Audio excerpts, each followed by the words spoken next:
Hello, welcome to Tae Kwon Do training. I'll be your host for today's show, Bob Lemire. What I'd like to do on today's show is something we've done before, but very easy, spinning attacks or spinning defenses. We use some hand technique and we'll use a couple of kicks. I'm going to show you how to get into position for the spins and how to use them correctly and what kind of situation you want to use them. Okay, you don't want to spin if it's only going to bother you, when it comes to self-defense. And what happens with the spins catches your attacker off guard. All right, they're not ready for a spin. They're looking for this fight straight on.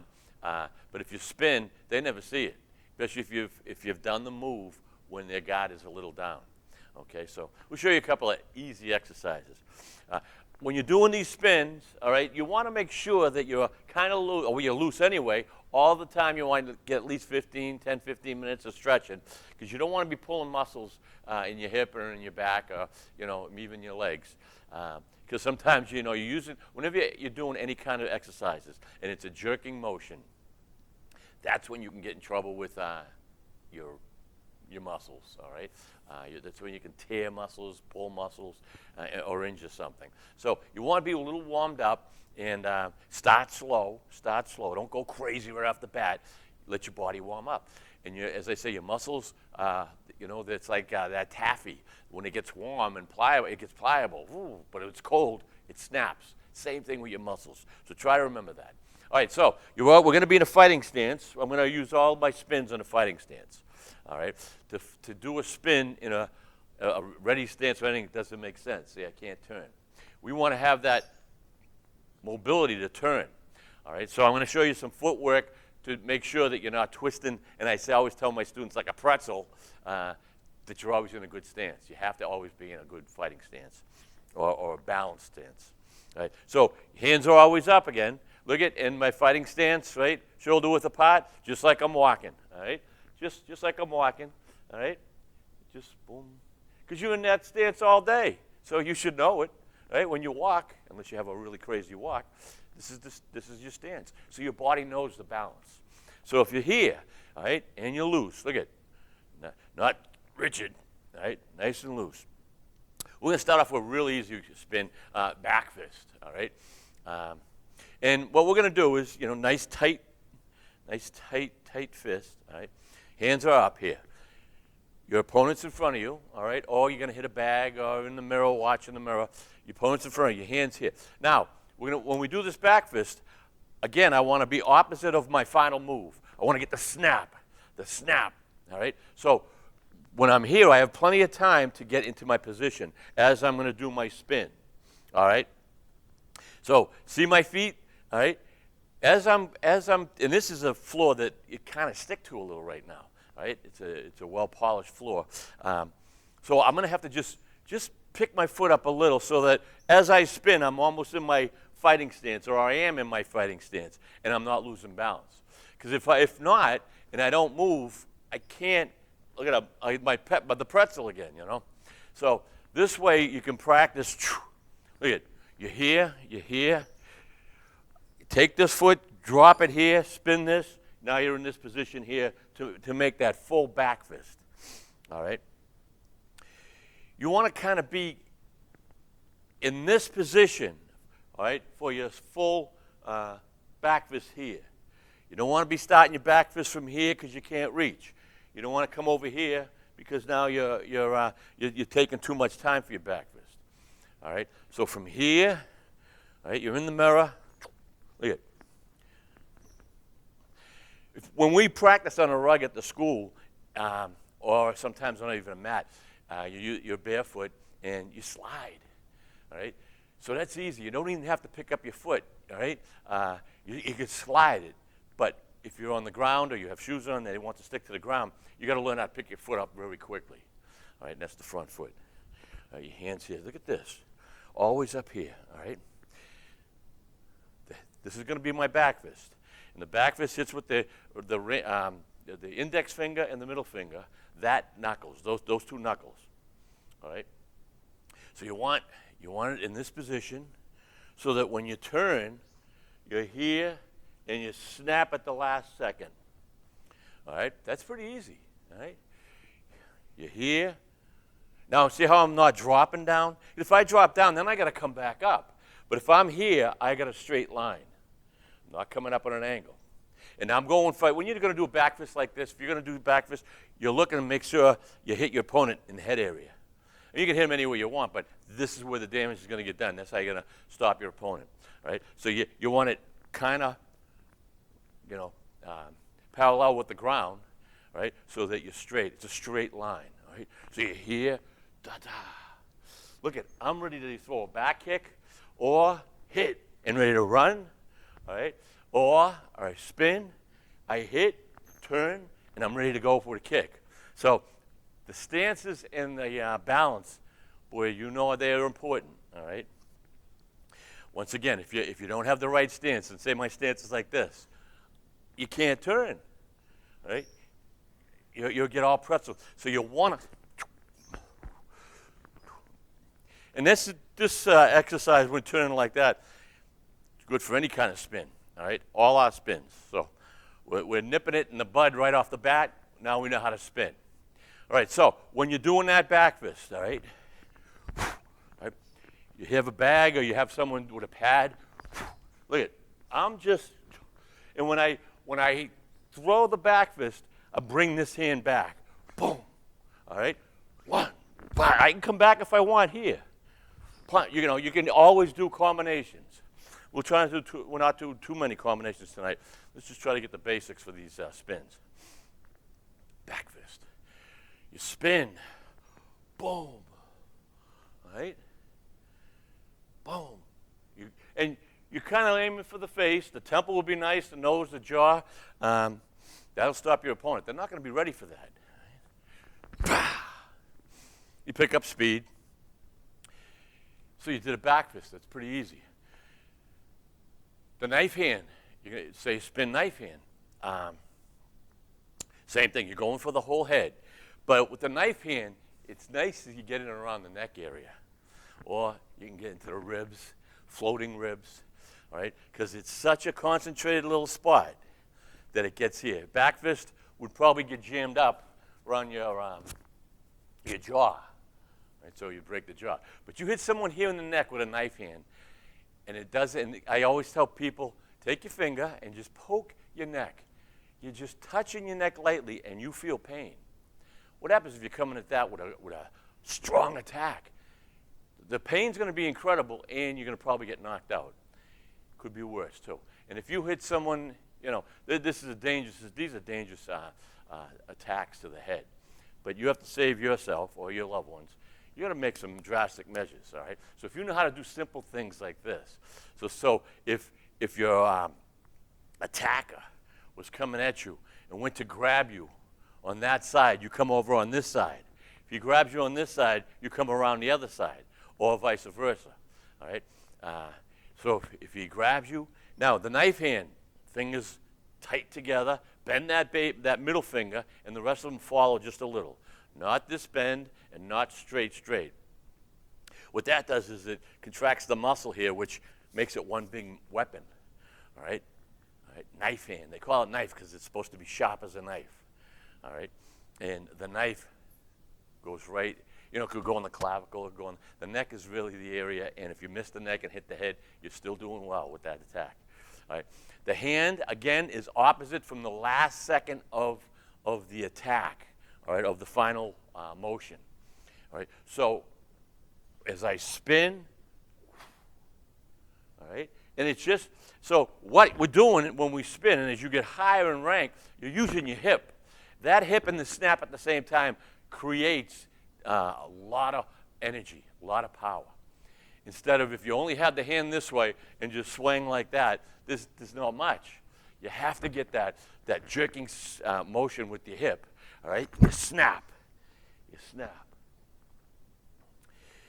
Every time I do knife hands and I'm talking and my mind's going crazy on what I'm going to say, I'll do the technique, and I've been doing it for 50-something years. My fingers will be open. They shouldn't be. And new students that watch the show will say, look he's doing it wrong. And they're right, all right? So if my fingers are open and I spin, and I'm talking, and you see this, I'm doing it wrong. They got to be tight. And that tightness, because if they're open, they're going to be jiggly. You're going to hit, and you're going to hurt your fingers, if not break them. But if it's tight together, it's one unit. All right? So all those white belts and green belts and yellow belts that say, look at his fingers are open, and the sensei or my instructor said never have them open, they're right, so listen to them. All right? So from here, now I'm going to keep my fingers closed. From here, see how right off the bat. And the more you do it, the quicker that's going to be. It's not like it's a big setup. All right? You're turning anyway. So the time it takes you to turn is the time, look at, knife hand to the neck area, knife hand to the ribs. These floating ribs down here. A knife hand to a little rib here. And the floating ribs aren't connected to anything. If you were to hit here, they break, and the pain stops your opponent. I've had it in broken ribs many a time. Stops me in my tracks. You can't breathe, you can't laugh, you can't talk, and you don't want to move. You're done, all right? So the thing is, you aim down for the ribs also, especially if their hands are up or they want to grab you and their hands are up. Now you've got this wide open, and they're not going to see it coming. Right there, right? It's like, boom, you come in, all right? You're up here. See how nonchalantly I pick up, I turn, and maybe my foot's even off the ground here. Not off the ground, my heel's off the ground. And here, right, this way. Now, when you do these back fists and you do these knife hands, don't straighten your arms as straight as you can, for distance. Don't straighten it. Bend it, all right? Don't keep it straight. That way you won't cause hyperextension in your elbow. Because if by some chance they put a block and you hit your elbow, now it wants to snap. Or if you hit wrong, now the elbow wants to snap in a direction that it shouldn't snap. So if it's just kept slightly on an angle, all right, it's not going to stop your power, but it's going to prevent you from. And even if you didn't hit anything and you just kept going like this, you're constantly hyperextending it. It's like a tennis elbow. They constantly hyperextend. If they do this, they hyperextend, and all of a sudden they can't even move. So you have to find ways to prevent any injury. Once you have an injury, you can't train. You can't train, and it's a vicious circle. All right, so that's pretty easy. All right, so you got a back fist. Knife hand strike, right? Again, knife hand starts here, above, all right? Right? Back fist is underneath here, and the other hand's coming in up here, just for leverage, and just for getting that one snap. See, it's a snap, a snap, a snap at the last second. Especially when you're breaking boards at tournaments or exhibitions. It's pretty cool technique. We can do a reverse knife hand. This is a knife hand, and a reverse knife hand, all right, which is the inside. Now, when you do the reverse knife hand, it's the same thing, like if you were coming into the neck or and it's pretty powerful, all right? But you're bringing your thumb, your fingers are together the way they were. You're taking your thumb and you're bringing it across, all right, so that it's hidden, and you're trying to hit with this meaty part of your hand, all right? And the reason why we have such different little techniques, and instead, why not just stay with the back fist? Because everyone is individually, especially when you get faster and you get more experienced in the martial arts. Every one of these techniques is individually set for position that your hand might be in at the time. All right. So when you're doing back fist, you're going to do it from underneath. Right? Knife hand, you're going to do it from the top so that you get the snap.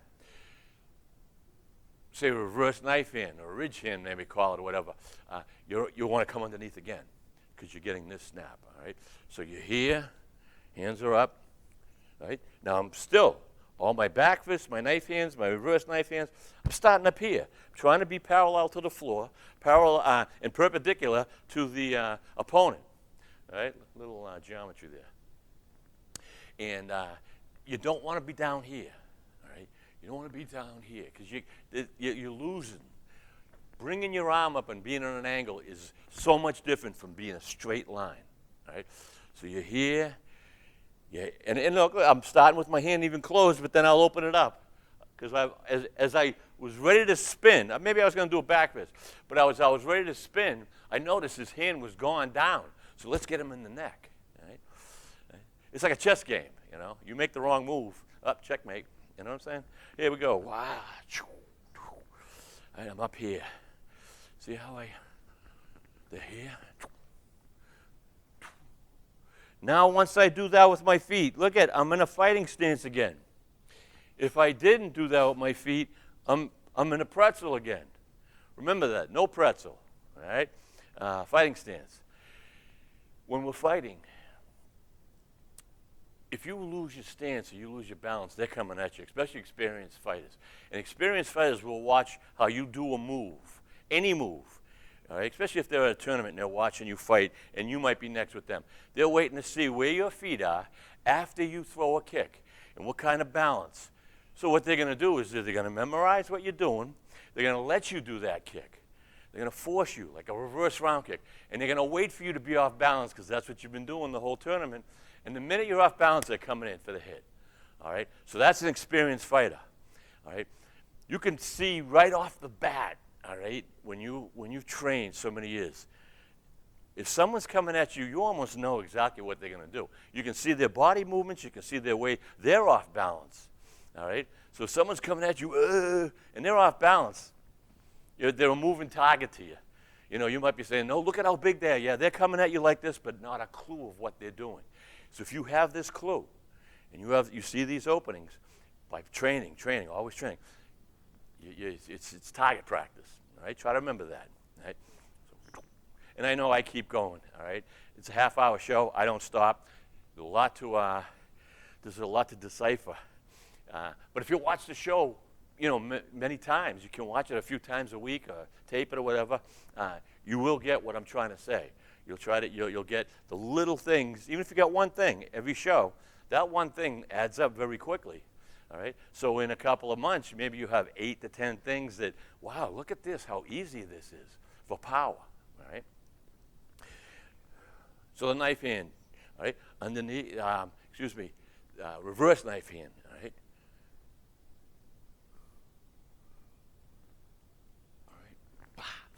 So we did any kind of back fist, knife hand, reverse knife hand. Let's try elbow. Elbow's easy too. I was going to go into a kick right now, but I got 10 minutes left, so let's do the elbow. Elbows are great. I always like the elbows and stuff.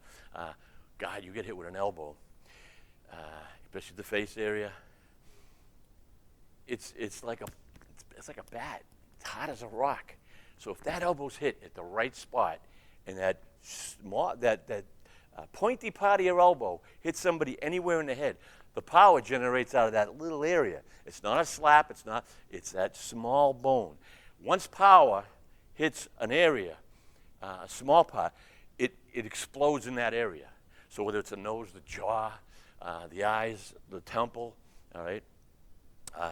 And notice I'm staying on the head because I'm up here with the hands. Might as well go for the head, all right?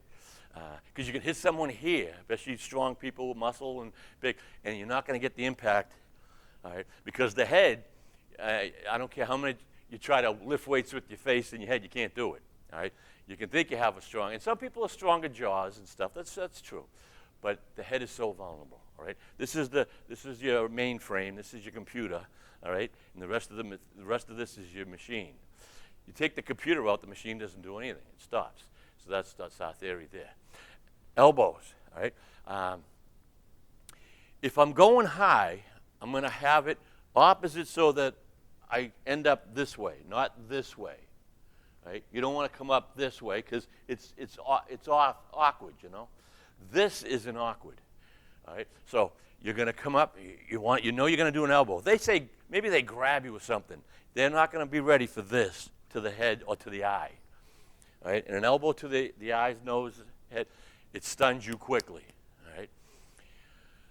Watch when you're doing it to pads, a big heavy pad or wood, break boards, because you can really, this is a weak little area when it comes to practicing.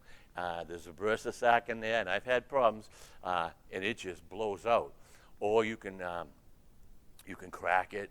So hitting things with your elbow over and over is not a good idea. All right, you get away with it when you're younger, but as you get older, things start happening. All right, one wrong move and now you can't even move your elbow. All right, so I really wouldn't practice too much hitting an object, but going to the mirror.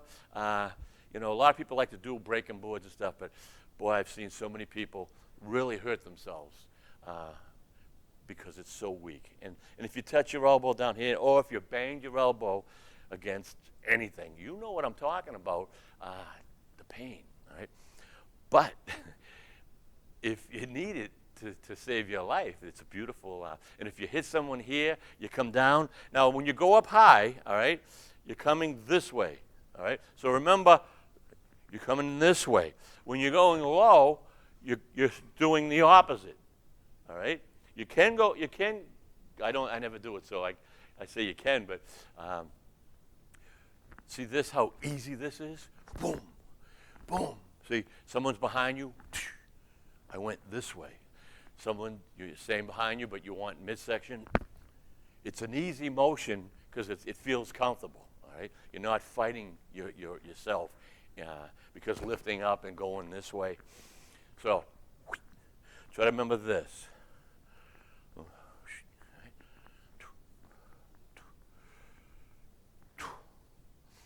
All right, and midsection opposite. All right? And then think of the midsection as like if you wanted to throw a punch. You're getting ready to throw a punch, that's midsection. See how you're getting ready? Boom. And those are pretty good exercises for spinning. All right? Especially as I say, if someone's coming at you, even if they kind of grabbed you and you go on their open side, you come out, and then you just spin. Right? I like when you do, try to get your peripheral vision, all right, to spin and look. Right here, I can see what's right behind me. I can see exactly.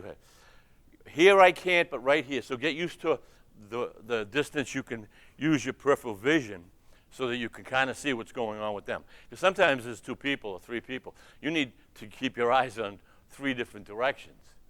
All right, so that peripheral vision. And when I say peripheral vision and people say, you know, I don't know what that is, look straight ahead, but you can see probably 90 degrees. All right, you can see your fingers and your hands 90 degrees on both sides. That's peripheral vision. You can't see back, but you can see this and see how far you could go. All right, here it is. Now I see both of them. So if I look here, I can almost see 3 opponents. All right, if there was an opponent here, and an opponent, I'd kind of look in the direction of the middle opponent. All right, if you have 2 opponents, all right, always stay away from them. All right, try to get around on one side of one of them, but if that's impossible, and you keep an angle this way so that you can see the first one that comes in. All right. So when we spin, and I didn't get into the kicks, I got 5 minutes left. All right. When we do any of our hand, or even if we didn't do our hands, we can. What's great is we can spin here and throw a nice kick. All right. Like say a back kick, an easy kick, or from here, reverse round kick. Right? Notice I get back into my stance, ready to go. So you can do the spin, or slow motion, spin here, look, pick your leg up and throw the kick. All right? Spin, look. Again, you have to push that foot this way so that you can get here, have balance, and end up here. And you can also, that's reverse round or spin back, a little more advanced.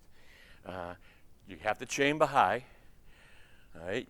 Here, chamber high before you kick, throw the kick out. And whether it's a back kick or a reverse round kick, okay? You can add your attack first or your defense first. So even if you spin and you do a block, then you throw the kick. But you can throw your back fist, and say you hit your opponent in the temple, all right? And he's a little stunned, all right? You're here, you hit the opponent in the temple, you come in straight back kick, midsection. So he got hit in the temple, his hands go up probably. Now he's wide open here. There's a chess move, checkmate, all right? And that's what I always call overkill, all right? You've already hurt him here, and he's dazed. Now you're just finishing him off or, trying to save yourself. That's what it's all about. You training hard so that you can have some self-defense. You're not walking around just hoping someone doesn't hit you or someone doesn't attack you. You have the right tools. You're just going to feel comfortable. And that's why I always want to see little kids, and I don't want to start too young, but Jesus, very lightly as 6, 7, 8, just learn some basics. That's what this show is about. Show them the show. Say, try a couple of those things, but be there with them. If they learn these basics, the bullies who don't care about basics or don't care about anything but bullying smaller kids, they're going to know that you are a good fighter or that you can protect yourself. They'll leave you alone. And when you're growing up in school, they're out there. The bullies are out there, even when you're in high school. But you've got a reputation of, wow, you should see this guy throw some kicks. They're like, oh, I'll go to the next guy. And that's what happens with them. They'll go, there's a million little guys that they can pick on. But this little guy here, if he knows how to fight, maybe I don't want to get my face hit or punched. And that's your bullies. So try to take it. And when you have your children doing some martial arts, really pay attention how close. Don't let them get close to each other. Don't let them fight each other. Watch out what they're hitting. You have control over a great workout or them getting injured. All right? And they still have to stretch. I don't care how young you are and how stretched you think you are. Warm up first, because it's a static motion that we do. And static motions tend to tear muscles. All right? That's about all the time we have for today's show. It goes by fast. I hope you enjoyed the show. Till next time, have fun and train hard.